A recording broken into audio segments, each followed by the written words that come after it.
بہت ہی اچھے انداز میں اس کرائسس سے وہ نکلے ہیں اور دانشمندانہ بڑے دانشمندانہ انداز میں انہوں نے اپنا بیٹا جو ہے وہ چیف جسٹس کا، اس کو چیف جسٹس کا بیٹا نہیں سمجھا بلکہ اس کو افتخار، ارسلان ولد افتخار نامی ایک شخص کا کیس سمجھتے ہوئے انہوں نے کہا ہے کہ جو بھی مناسب کارروائی ہے، جو بھی ایکشن، جو بھی اس کے پریمیسز بنتے ہیں، جس سے بھی انویسٹیگیشن لیول پہ، مطلب انویسٹیگیٹو لیول پہ معاملہ ہے، جس سے بھی انویسٹیگیشن کرانا چاہے گورنمنٹ کرائے۔ میرا خیال ہے کہ اب وقت آ گیا ہے کہ وزیر اعظم بھی جو یہ کہہ رہے تھے کہ کچھ ایک ہفتہ پہلے انہوں نے فرمایا کہ چیف جسٹس صاحب اگر اپنے بیٹے کا کیس نہیں سن سکتے تو میرے بیٹے کا سن لیں، تو میں سمجھتا ہوں کہ یہ اب وزیر اعظم کو بھی چاہیے کہ وہ بھی اپنے بیٹے کو پکڑ کے لے جائیں اور اب وہ سپریم کورٹ کے حوالے، یا جو بھی انویسٹیگیٹو، میں یہ نہیں کہتا سپریم کورٹ کے حوالے کر دیں، کم از کم ان انویسٹیگیٹو ایجنسیوں کے حوالے کریں۔ انہوں نے کہا جی جناب جس طرح بھی آپ انہیں بھی انویسٹیگیٹ کرنا چاہتے ہیں کریں۔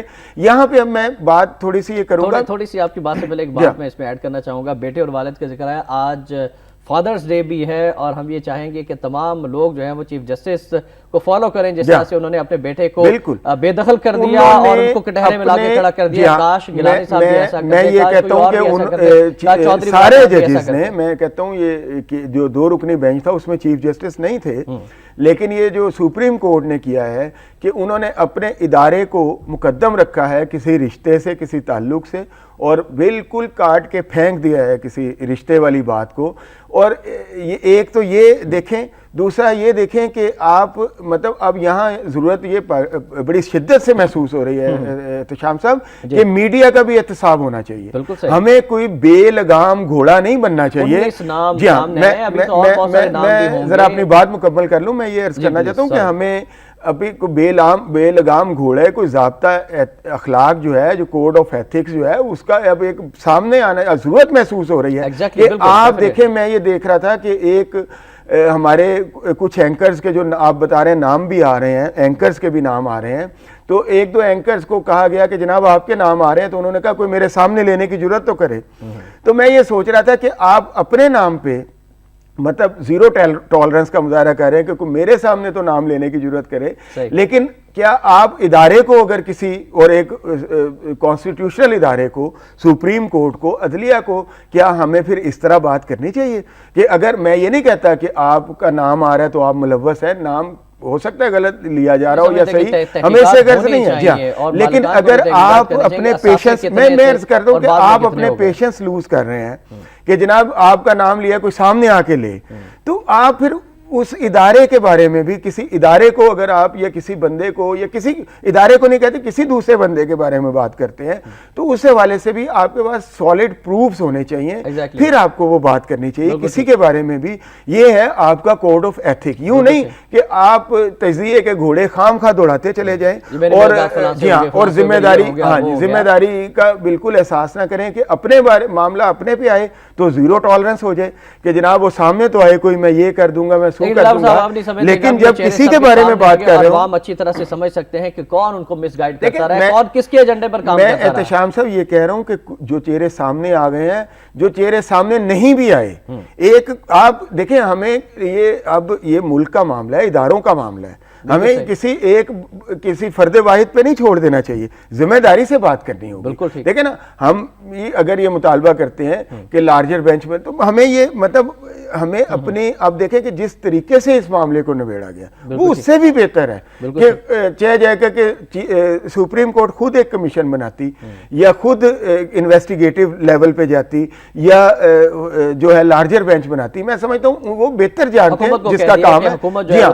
کہ آپ یہ ارسلان ہے، یہ ملک ریاض ہے، سے آپ کو انصاف کی اپیل ہے کہ وہ صحیح فیئر ٹرائل کروائیں گے، جیسا کہ اٹارنی جنرل کا بیان ہے کہ خاندانوں کو بھی بیچ میں ہم شامل کریں گے۔ بات یہ ہے کہ آپ یہ دیکھیں کہ سب سے بڑی بات یہ ہے کہ یہ اب 2 لوگوں کا معاملہ رہ گیا ہے۔ ادارے نے کسی کے ساتھ یہ رعایت نہیں کی کہ کوئی کسی کا بیٹا یا کس کا، میں یہ کہہ رہا ہوں کہ میں جو اپریشیٹ کرتا ہوں جس بات پہ، وہ یہ ہے کہ ہمارے اس ملک میں یہ ایک مثال ہے، ایک اور مثال قائم ہو گئی ہے کہ جس میں یہ نہیں دیکھا گیا کہ سامنے کون ہے، کس کا بیٹا ہے۔ اگر دیکھا بھی گیا ہے تو صرف یہ بلدیت کی حد تک دیکھا گیا, یہ نہیں کہ اس کا عہدہ کیا یا کیا نہیں ہے. انہوں نے اپنے ادارے کو بالکل سیف کرتے ہوئے, اپنے ادارے کی تقدس کو سمجھتے ہوئے ان کو بالکل اس معاملے سے الگ کر دیا. کسی کو اگر فیئر ٹرائل نہیں ملتا, چاہے وہ ارسلان افتخار ہے, ارسلان افتخار جو ہے وہ ایک عام آدمی ہے, وہ چیف جسٹس کا بیٹا نہیں ہے کیس میں, تو اگر اس کو فیئر ٹرائل نہیں ملتا تو اس کا رائٹ ہے, یا ملک ریاض کو فیئر ٹرائل نہیں ملتا تو اس کا رائٹ ہے کہ وہ کورٹ سے دوبارہ رجوع کر سکتا ہے. لیکن میں یہ کہہ رہا ہوں کہ انہوں نے جو, اب میں جس طرف آنا چاہتا ہوں کہ ہم جب کہتے ہیں کہ جمہوریت کے خلاف سازش ہو رہی ہے, تو جن لوگوں نے کہا کہ عدلیہ کے خلاف سازش بے نقاب ہوئی ہے, انہوں نے اپنے ادارے کو بھی سیف کیا ہے. تو آپ نے پارلیمنٹ کو کتنا سیف کیا ہے, آپ نے پارلیمنٹ کو عملی طور پہ کتنا بالادست بنایا ہے, آپ نے پارلیمنٹ کو بے توقیر کتنی بار کیا ہے, کتنی بار آپ نے ان کو جو ہے وہ بالکل اس کو رگیدا ہے اور اس کو اوور رول کیا ہے. تو یہ سارے, اور پھر جو ملکی عوام کی جو ایسپریشنز ہیں, جو آپ سے توقعات تھی, اس کا جو بیڑا گرک کیا ہے, تو یہ کون سازش کر رہا ہے جمہوریت؟ رائٹ, بالکل صحیح. شہباز شریف صاحب کس نے اپنا ادارہ بچایا ہے, اور کہ کون اپنے اداروں, جس اداروں نے انہیں وزیر اعظم بنایا, ان کے خلاف سازشیں کون؟ رائٹ, بالکل درست فرمایا اور بڑا اہم سوال ریز کیا ہے. دوسری جانب ناظرین, منصورہ میں اہم ملاقات ہوئی ہے وزیر اعلیٰ پنجاب شہباز شریف صاحب اور منور حسن صاحب کی, اور خبر یہ ہے کہ منصورہ میں ملاقات عدلیہ کے خلاف سازشوں کا مل کر مقابلہ کریں گے, کرپٹ حکمرانوں سے نجات کے لیے گرینڈ الائنس بنائیں گے شہباز شریف اور منور حسن. سازش بے نقاب ہو چکی, سپریم کورٹ انصاف کی آخری امید ہے, اس چراغ کو بجھنے نہیں دیں گے شہباز شریف. بر وقت شفاف الیکشن, نگران حکومتوں پر بھی بات ہوئی. منور حسن میڈیا سے گفتگو. گرینڈ الائنس کے لیے دونوں جماعتوں کی کمیٹیاں دیگر پارٹیوں سے رابطے کریں گی, اتفاق ہوا ہے اس پر, اور ہم نصابی سرگرمیوں میں نمایاں پوزیشنیں لینے والے طلباء کو بھی لیپ ٹاپ دیں گے. وزیر اعلیٰ نے تقریب سے خطاب بھی کیا. کتنی اہمیت کی حامل تھی یہ ملاقات, اور گرینڈ الائنس بنانے کی جو باتیں کی جا رہی ہیں آئندہ آنے والے الیکشن سے قبل, آپ مسلم لیگ نون اپنے آپ کو کہتی ہے سینٹر ٹو رائٹ پارٹی ہے, اور میں سمجھتا ہوں کہ ایک نیچرل جو ملاقات ہے, ایک نیچرل پولیٹیکل ملاقات ہے. یہ الائنس بنتے رہے ہیں, ایک دوسرے کے قریب رہے ہیں. ایک بات یہ ہو رہی تھی, جی ہاں, وہیں سے یہ سلسلہ چلا ہے, اور پھر بھی ایک دوسرے کے ساتھ رہے ہیں اور بڑا ایک دوسرے کے لیے سافٹ کارنر رکھتے ہیں, اور ایک دوسرے کے نیچرل الائی ہیں. مطلب ایک بات یہ بھی ہو رہی تھی کہ, جی ہاں, ایک بات یہ بھی ہو رہی تھی کہ عمران خان کے ساتھ بھی جا سکتی ہے جماعت اسلامی, اب بھی ہو رہی ہے, لیکن میں سمجھتا ہوں کہ وہ ایک نیچرل الائنس نہیں ہوگا, کیونکہ عمران خان صاحب کی جو پارٹی ہے تحریک انصاف, اس کے جو انگریڈینٹس ہیں وہ تھوڑے ڈیفر کرتے ہیں, اور کہیں ان میں مطلب وہ نہیں ہو سکتا. جیسے پرویز مشرف کی باقیات کی اکثریت ہے, میں تو جو مطلب حالات ہیں میں اس کے حوالے سے بات کر رہا ہوں کہ آپ دیکھیں نا کہ اگر آپ کا کہیں جلسہ ہوتا ہے تو اس میں ایک میوزک شو بھی ہوتا ہے, تو میرا نہیں خیال کہ جماعت اسلامی, لیکن میں سمجھتا ہوں کہ عمران خان صاحب کو بڑی اشد ضرورت ہے جماعت اسلامی کی, کیونکہ ان کے پاس, میں کہتا ہوں میری ایک ٹرم ہے الیکشن فورس, کہ الیکشن فورس وہ ہوتی ہے جو آپ کے ووٹرز کو گھر میں سے نکالتی ہے اور آپ ایک کمپین چلاتی ہے, محلہ فورس ہوتی ہے وہ. میں سمجھتا ہوں کہ تحریک انصاف بڑی بری طرح لیک کر رہی ہے, اور اس موقع پہ اگر جماعت اسلامی کے پاس وہ فورس موجود ہے, شاید ان کے پاس وہ پاور نہ ہو ووٹ کی اتنی, لیکن وہ فورس ایک منظم جماعت ہونے کی وجہ سے وہ موجود ہے. اور لیکن لوگوں کی توقعات بہت ہیں عمران خان صاحب سے, اور جس طرح سے میں جو بات کر رہا ہوں اس کے حوالے سے, تو اس کا ایک امکان یہ تھا کہ شاید کچھ معاملات پہ عمران خان اپنے آپ کو چینج کریں, کچھ معاملات پہ تھوڑا سا کمپرومائز جماعت اسلامی کرے اور ان سے اتحاد ہو جائے. عمران خان صاحب کو معاملے میں تو عمران خان صاحب اپنی بات ذرا مکمل کرنا چاہوں گا, میں یہ کہنا چاہتا ہوں کہ اس طرح عمران خان صاحب کو ایک الیکشن فورس, جو میں نے ایک ٹرم بتائی نا, وہ مل سکتی تھی جماعت اسلامی سے, اور ایک ان کا ایک موومنٹ جو ہے وہ الیکشن والی موومنٹ جو ہے وہ پیدا ہو سکتی تھی, جو کہ ابھی نظر نہیں آ رہی. اگر ان کا ووٹ بینک بھی بنا ہے, لیکن وہ اس کو الیکٹرل کالج میں کیسے اپنے کنورٹ کریں گے, یا اس کو الیکٹنگ فورس میں کیسے کنورٹ کریں گے, وہ بھی سمجھ نہیں آ رہی, کیونکہ گلی محلے میں وہ سچویشن نہیں ہے.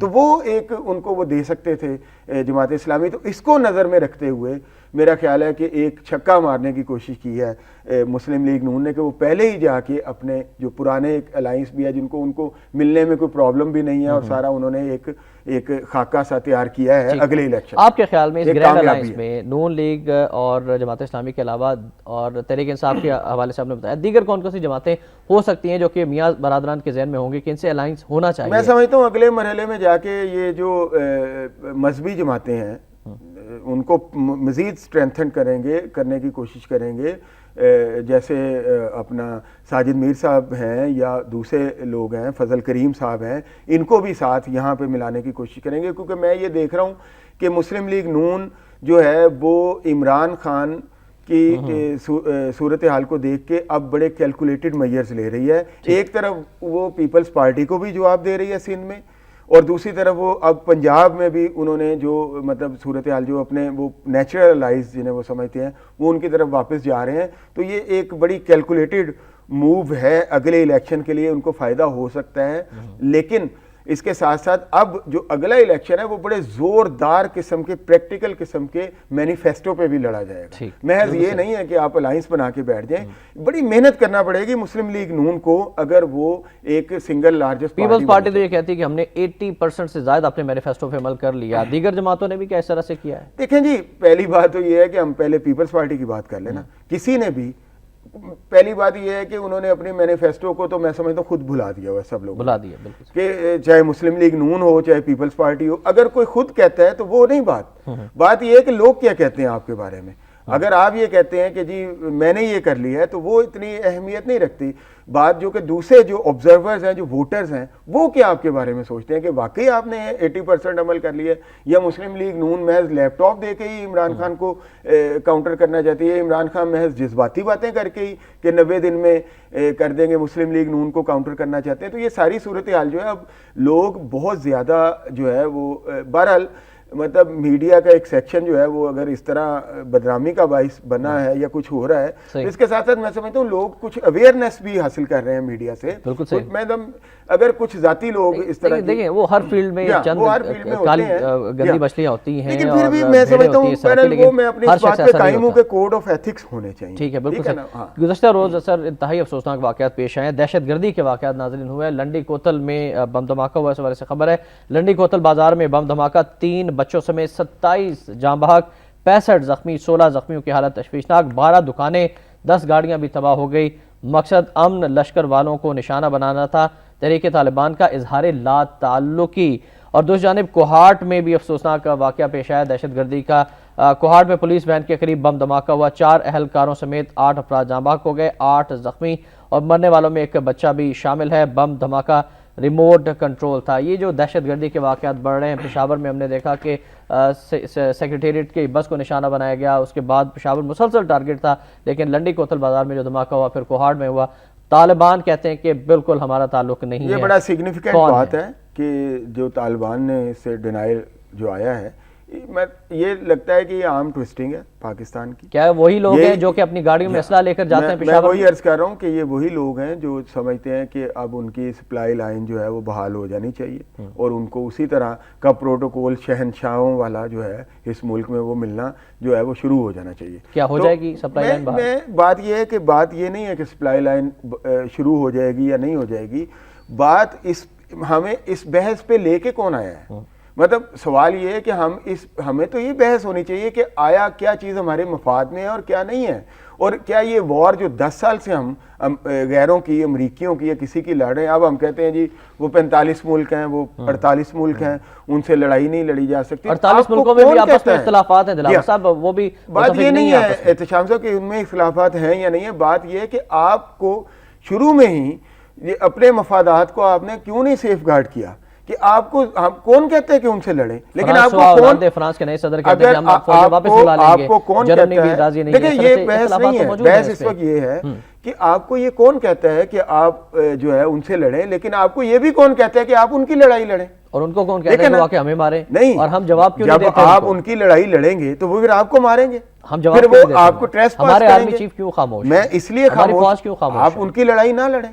آپ پہلے دن سے مسلسل جاری شکاگو کانفرنس کے بعد سے کیوں نہیں ان کو گرایا جاتا؟ 2 سال تک آپ خود چھپاتے رہے. جب پہلا ڈرون اٹیک ہوا تھا ایک مدرسے پہ، 40 سے زیادہ لوگ جاں بحق ہوئے تھے، اس میں آپ کے صدر پاکستان اس وقت جو کہ آرمی چیف بھی تھے، انہوں نے فرمایا کہ یہ اندر کا دھماکہ ہے، کیونکہ اس وقت پتہ نہیں تھا کہ یہ ڈرون بھی ایک سلسلہ ہے اور ایک بڑے، یعنی کہ اس وقت یہ خفیہ معاہدے کس سارے کالے کرتوتون اس وقت نہیں پتا تھا کے تھے نا. لیکن موجودہ حکمرانوں نے کیا کیا ہے؟ ہمارا سوال یہ ہے کہ معصوم لوگ مارے جا رہے ہیں، پاکستان کی خود مختاری اور پارلیمنٹ کی قراردادوں پر کس حد تک عمل درآمد ہو رہا ہے؟ پہلی بات یہ ہے کہ ہم دوسروں کی جنگ کیوں لڑ رہے ہیں، اور دوسری بات یہ ہے کہ ہمارے عوام کیا کر رہے ہیں. ہمارے حکمران تو جو کر ہی رہے ہیں وہ آپ کے سامنے ہی ہے. عوام میں وہی کہہ رہا ہوں کہ جو دوسرے ملکوں میں کیا ہے, عوام کو دیں اسلحہ, عوام ڈرون گرا دیں گے. نہیں, عوام ڈرون نہ گرائیں, جو عوام کا کام ہے وہ کریں. عوام ایک پریشر گروپ بنے اور لوگوں کو پتہ چلے. دیکھیں سب سے بڑا, آپ یہ کیوں تصور کرتے ہیں کہ آپ کا احتساب جو ہے, ہاں سنے گی, جیسے مصر میں سنی گئی ہے. دیکھیں میں آپ کو بتاتا ہوں, ریزسٹنس ہوتی ہے. عوام کی آواز اس وقت سنی جاتی ہے جب عوام اپنی آواز سنائیں, ٹھیک ہے نا. بات یہ ہے کہ جب آپ ایک پریشر گروپ بنائیں گے, سب سے بڑے محتسب عوام ہیں, یہ ذہن میں رکھیں. آپ کسی ادارے کو سب سے بڑے محتسب عوام ہیں. اسی نقطے پر گفتگو کا آغاز ہوگا. ناظرین بریک کے لیے جانا ہے, لیکن بریک سے جانے سے قبل ایک خبر ہے کہ لاکھوں فرزندان اسلام آج شب معراج بھی انتہائی عقیدت اور احترام سے منائیں گے. انتہائی اہمیت کی حامل رات ہے. اس رات خصوصی دعا کیجیے گا ملک کے لیے. اور وقت ہو گیا ایک بریک کا.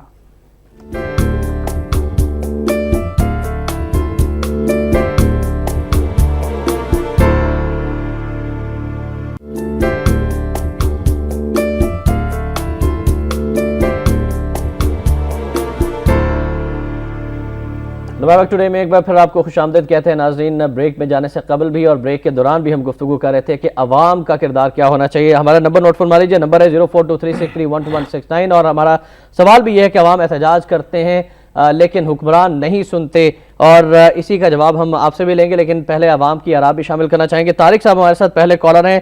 السلام علیکم طارق صاحب. السلام علیکم سر. جی وعلیکم السلام, بہت شکریہ, فرمائیے گا. سر اوپر اللہ تعالیٰ, اس کے بعد صرف ٹی وی والے ہماری سنتے ہیں, نہ کوئی لیڈر سنتا ہے. کوئی بندہ جو ہے نا وہ سننے کے لیے تیار نہیں. ہمیں سمجھ نہیں آتی یہ کیا ہو گیا ہے. بالکل جو ہے نا بریک ڈاؤن, سارا جہاز جو ہے جا کے کاٹتے ہیں. انڈسٹری جو ہے بند پڑی ہے. آج یقین کریں طارق صاحب, آپ انڈسٹریلسٹ ہیں, بتائیے گا کہ آپ کو کتنا نقصان اٹھانا پڑ رہا ہے ایک ماہ کے دوران. یہ جو لوڈ شیڈنگ کا سلسلہ ہے آپ نے اسٹیمیٹ لگایا ہوگا. میرے پاس جی 64 لومے ہیں, 64 مشینیں ہیں کپڑا بنانے والی. ٹھیک ہے, آپ یقین کریں 4.5 لاکھ بل آتا ہے, 5 لاکھ کا ڈیزل استعمال کریں, اس کے باوجود 3 لاکھ روپے کم از کم مہینے کے جو ہے نا وہ نقصان ہو رہا ہے. اور آپ یقین کریں کہ مزدور بیچارے اتنے پریشان ہیں. کل ہماری, میں جڑا والا روڈ سے بات کر رہا ہوں, میری فیکٹری جڑا والا روڈ پہ. ٹھیک ہے, آپ یقین کریں کل مزدوروں نے خود ہی نکل کے جو ہے نا وہ ساری بلاک کر دی اور نقصان پہنچانا شروع کر دی. گاڑی مزدور تھوڑا دیکھتا ہے, جس کا پیٹ خالی ہوگا وہ گاڑیاں یا املاک کو نقصان ہی نہیں پہنچائے گا تو پھر کیا کرے گا, آپ خود بتائیں. میری بات سنیں, ضروری بات ہے جی. آپ یقین کریں, میں آپ کو گارنٹی سے کہہ رہا ہوں, آج نہیں تو کل سے جو ہے نا بہت برے ہنگامے فیصلہ آباد میں شروع ہو جائیں گے. ٹھیک, thank you very much Tariq صاحب. اور یہ حالات ہیں, اور ہم بات کر رہے ہیں احتجاج کی. حکومت نہیں سنتی, ان کے کانوں پہ جو نہیں رنگتی. ان کو تو کرپشن سے فرصت نہیں, عوام کے مسائل کہاں حل کریں گے. ہم عوام, ہم صحافی ہیں, چھوٹا سا ہمیں کوئی پرابلم ہوتا ہے ہم سارے مل کے احتجاج کر رہے ہوتے ہیں. اسی طرح ہمارے ملازم بھائی ہیں, سرکاری ملازم, دوسرے ہیں, وکلا ہیں, ٹھیک ہے نا. کبھی ہم یہ مل کے کبھی ملک کے لیے بھی باہر نکلیں, وائلنٹ نہ ہو, کسی کوئی تشدد نہیں ہونا چاہیے. یہ ہماری ملک ہے, ہماری پبلک پراپرٹی ہے, یہ ہماری پراپرٹی ہے.